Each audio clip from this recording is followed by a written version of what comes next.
مفتی صاحب یہ بڑا ایک علمی سوال ہے، یوں سمجھ لیجئے کہ کوئی کہے کہ بھائی دین کسی حدثنا یا اخبرنا کہنے والے کا محتاج نہیں، تو اس بارے میں کیا کہیں گے کہ واقعی دین کو روایات کی حاجت نہیں؟ دیکھیں، پہلے میں اس کی وضاحت کر دوں. جی حدثنا کا مطلب ہمیں حدیث بیان کی، اخبارانہ کا مطلب ہمیں خبر بیان کی. صحیح. جب راویان حدیث جب کوئی حدیث بیان کرتے ہیں تو اس میں اس طرح کے الفاظ استعمال کرتے ہیں کہ حدثنا فلاں، ہمیں فلاں راوی نے یہ حدیث صحیح. بیان کی. اب یہ اعتراض اس طرف ہے کہ ہم روایات کو تسلیم نہیں کرتے، یعنی امام بخاری نے جو محنت کی ہے، امام مسلم نے جو محنت کی ہے، ہم اس کو تسلیم ہی نہیں کرتے. اللہ یہ بات کی ایجادات ہے. تو ایسے افراد کے لیے گزارش یہ ہے کہ دیکھیں، اور یہ کہتے ہیں کہ ہم صرف سنت کو مانتے ہیں. سنت کا مطلب یہ کہ جو شروع سے طریقہ کار چلے آ رہا ہے بس ہم اس کو فالو کریں گے، اور وہ 20-25 چیزیں. تو ہمارا جو دین ہے نا وہ آفاقی دین ہے، وہ صرف 20-25 چیزوں پر مشتمل نہیں ہے. ہمارا دین جو ہے وہ دنیا کے ہر شعبے سے وابستہ ہے، ہر چیز کے اندر ہمیں رہنمائی کرتا ہے. قرآن مجید کے اندر آپ دیکھیں نماز پڑھنے کا حکم دیا گیا، لیکن طریقہ کار ہمیں احادیث سے ملتا ہے، انہی روایات سے ملتا ہے. سبحان اللہ. اب یہ احباب اس طرح سے کہتے ہوئے آپ کو نظر آئیں گے کہ بھئی سنت کے اندر آپ کو کبھی اختلاف نظر نہیں آئے گا، بس سنت کو فالو کریں. تو اس کا مطلب نماز پڑھنے کے طریقے کے اندر تو اختلاف ہے، مختلف حدیثیں آ رہی ہیں. شواف حضرات جو ہے ان کے اپنے دلائل ہیں، وہ اپنے انداز سے نماز پڑھتے ہیں، ہم اپنے انداز سے نماز پڑھتے ہیں. تو کیا مطلب یہ دین کا حصہ نہیں ہے، یہ سنت نہیں ہے؟ نماز کا طریقہ کیا پھر ہم روایت سے نہیں لیں گے؟ تو اسی لیے سب سے پہلی بات یہ کہ اگر کوئی روایت پر اعتراض کرتا ہے نا تو اس نے دین کا آدھے سے زیادہ حصہ تو اڑا دیا. اللہ اب وہ یہ کہنا چاہ رہے ہیں کہ بھائی ہمیں بس اب چند چیزیں آپ لے لیں سنت سے، باقی ہماری جو مرضی ہوگی ہم وہ بیان کریں گے.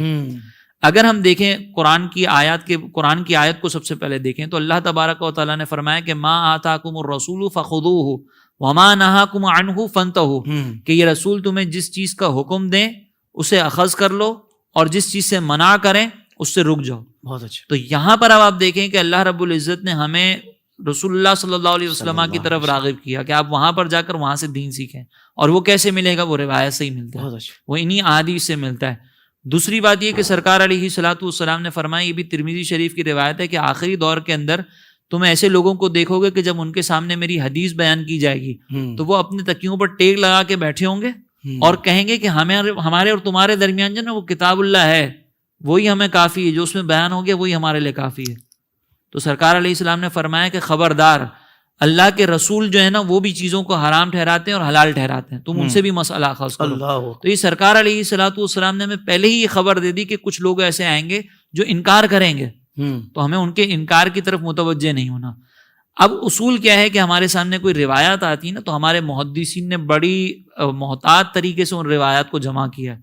ان روایت کے اندر یہ بھی دیکھا جاتا ہے کہ جو خبر بیان کرنے والے ہیں ان کا معیار کیا تھا، ان کی ذاتی زندگی کیا تھی، وہ دین کے معاملے میں کتنی رعایت کرتے تھے.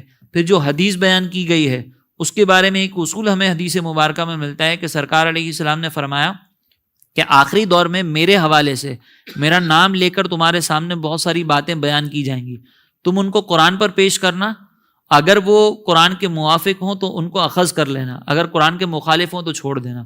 تو ہمارے علماء نے یہ بھی ایک معیار بیان کیا ہے کہ ہم حدیثوں کو دیکھیں گے کہ صحیح احادیث ہیں، روایت صحیح آ رہی ہیں، لیکن قرآن کے مفہوم کے خلاف اگر ہمیں نظر آئیں گی تو ہم پہلے تطبیق کی کوشش کریں گے، ان کے معنی میں تبدیلی کی.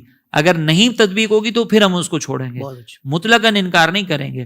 اگر آپ یہ اس طرح کے فسادات میں پڑیں گے نا تو اس کا مطلب یہ ہوگا کہ آدھے سے زیادہ جو دین ہے اس سے ہم ہاتھ دھو بیٹھیں گے، پھر ہم دین کو سمجھ بھی نہیں سکیں گے، اور ہمارے جو روزمرہ کے معاملات ہیں وہ کبھی حل نہیں ہو سکیں گے.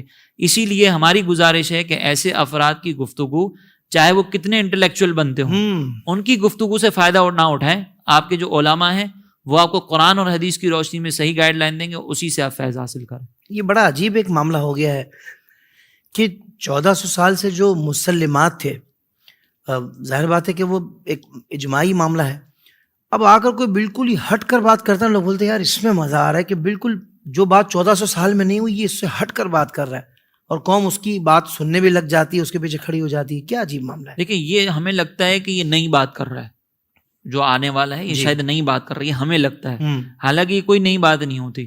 یہ ساری وہ باتیں ہوتی ہیں جو سابقہ زمانے میں جو فتنے گزرے نا، ہمارے علماء نے اس کا جواب پہلے ہی دیا تھا.